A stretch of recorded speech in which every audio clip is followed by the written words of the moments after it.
viizaa yeroo hunda hojjetta maayini waan addaa maasiitii ta'e Itoophiyaa keessatti hin jedhina. Oofanii yoon qabdus akkamitti hojjettan jedhinaan isiniin jedha. Viizaa yeroo hundaa na kajeelchisa jechuudha. Dammoo የዛሬው ወይ akkattiin hojjedhe isinittan agarsiisa. Na faana ta'a dhugaan isiniin jedha. Yaala oven mana keessanitti eelee biddeenaa qofarratti akka hojjettan. Viizaa dhugaa waaqa hoteelaa isin naaksisu jechuudha. Ashamaa hordoftoota koo akkam jirtu nagaa keessan ani nagaa kooti. Kunoo asitti wantan qopheeffadhe akkuma argitan shunkurtii, timaatimii, inqulaalii, soosii, ittoo adii jechuudha. Iddoo kanatti foon jechuudha. Foon dura haffeelee boodammoo normaalii zayitiif soogidda bichaa itti naqee jechuudha. Isaan kana qaariyaa feetan abbasuu yaashii kana soo barbaaddan jechuudha. Sana booda gara hojiin deemaa jechuudha. Mee ilaala. Chaanaala koof garuu haaraa warri taatanii subscribe godhaa, like, share gochuu hin dagatinaa. Yaada gaafii qabdan immoo barreessaa jalqabeen jira jechuudha. Eelee dura ho'isee jira. Dura sirriitti erga ho'ee nin cufa jechuudha. Yoo bobeessaa hojjettan jala isaatu sin jalaa gubata dafees isiniin bilchaatu waan ta'eef erga ho'ee hin cuftu cufeen jira amma. Sana boodammoo ergan qoxaareenyu cufee jechuudha. Edda heelen ho'itee nan cufee sana booda duqeetii qofa jechuudha. Warri duqeetii qofaa barbaadan duqeetii irra isinitti mi'aa. Garuu yoo feetan daakuu biraatti dabaluu ni dandeessu. Garuu akkiitti mi'aawusaa duqeetii umaan isiniif wayyaa jechuudha. So eelee koo irratti naqee kan ittiin bukeesse immoo normaalii paakin paawudar kaameeraa maddee yookiin irshoo jechuudha. Duqeetii soogiddaa jechuudha. Kanumaan itti naqee zayitiillee itti naqee jechuudha. Sana booda naan diriirsaa jechuudha. Yaa duqeetii waan ta'eef dideen harkaa keessatti deddeebi'a.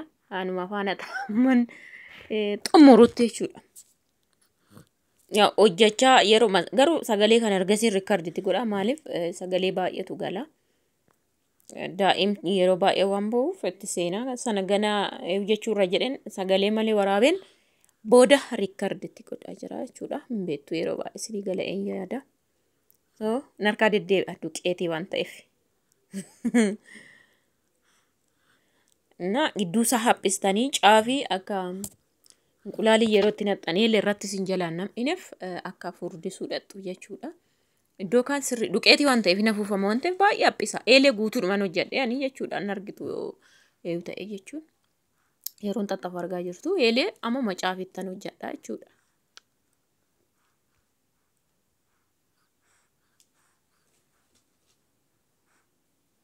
Kana jechuun otoo dhugaa reestooraantii dhaabittanii kana dura isinitti agarsiiseera.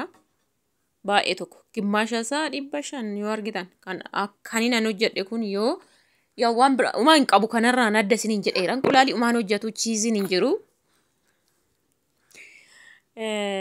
Foonuma xaallitti godhanii ispeeshaal jedhanii argitan kana dura isinitti agarsiiseera. Birrii 420 hojjetu. Amma garuu kuni kan akkasii sadiin baay'ee yaadaga. So asitti soosiin hojjetadhe. Timaatimii muree waalmaan jedhetti naqee asitti irra diriirsa jechuudha.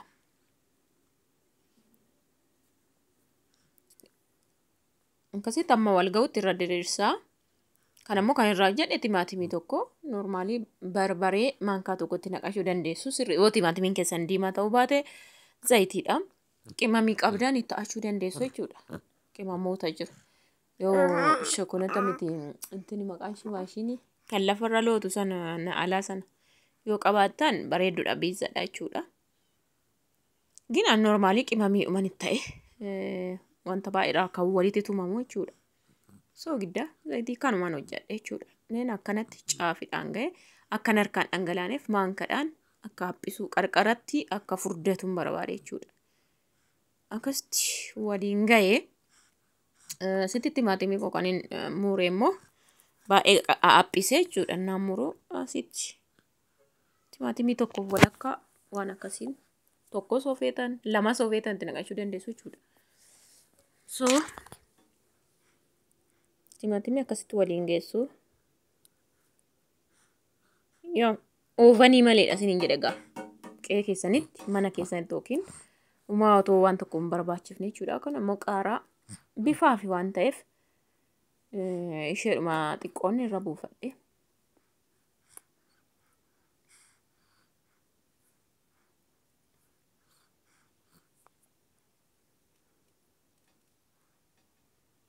Shunkurtii immoo zeeroon muree yoo feetan falfaluu dandeessu. Yoo baay'ee muratte immoo zeeroon sanaan irra kaa'uu dandeessu jechuudha.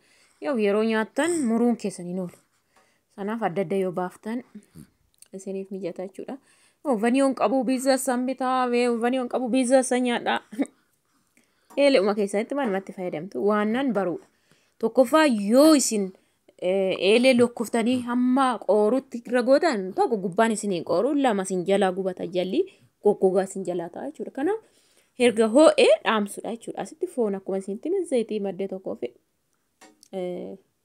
abasuuda gurraacha ta'e waan ta'eef sanaan lammasuma jechuudha soogidda foonicha jechuudha. Foon noormaalii duraaf feelee jechuudha. Akkas gootu. Ruubii kanarra isiniin buusan dhugaa isiniin jedhe yaa waanan bitee beekuufan isiniin jedhe.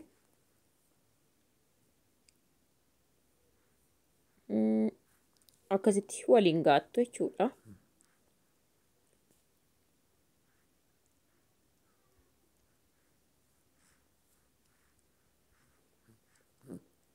Kana booda inqulaalii. Kana jechuun maanni akka inni irra bubbuuftan kun isin harkaan harcaane malee hiikaa biraan qabu. Gadi akkasii irratti laxxafu jechuudha.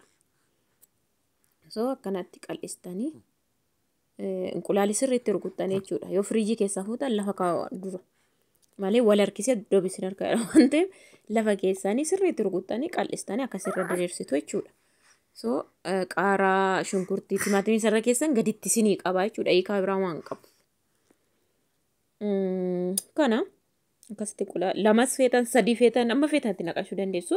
Asitti ittoo noormaalii akkasitti firfirri kan jedhe irra buusaa jechuudha. Bareedina isaatiif hin ta'a hin mi'aa. Yoo feetan soogiddattaa yoo feetan dhiisaa maaliif soosiin gidduu sana jiru qaba soogiddaa achi immoo liixii yeroo bukeessitan soogiddaan waan ta'eef homaa rakkoo hin qabu. Yoo feetan garuu ta'uu dandeessu warri soogidda jaalachuu jaalattan. So akkasitti bifaaf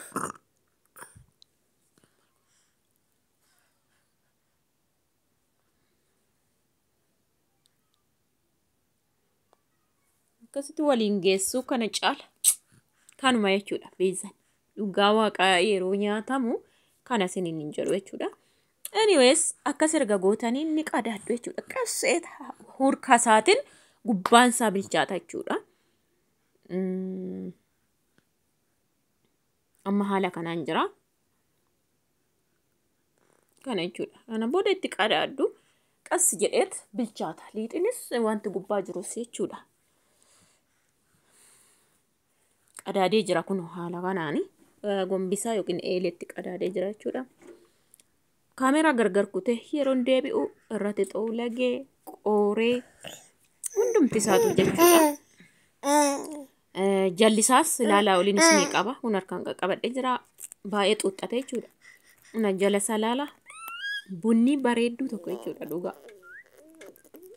Kana fakkaata.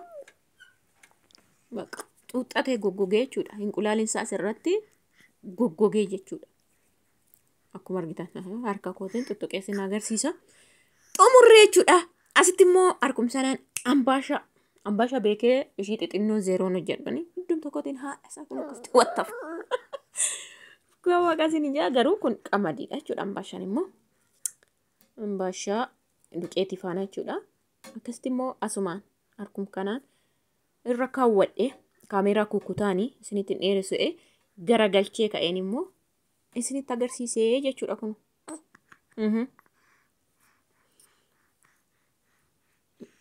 Haala kanaan ambaashaa asumaan hojjetadhe jechuudha.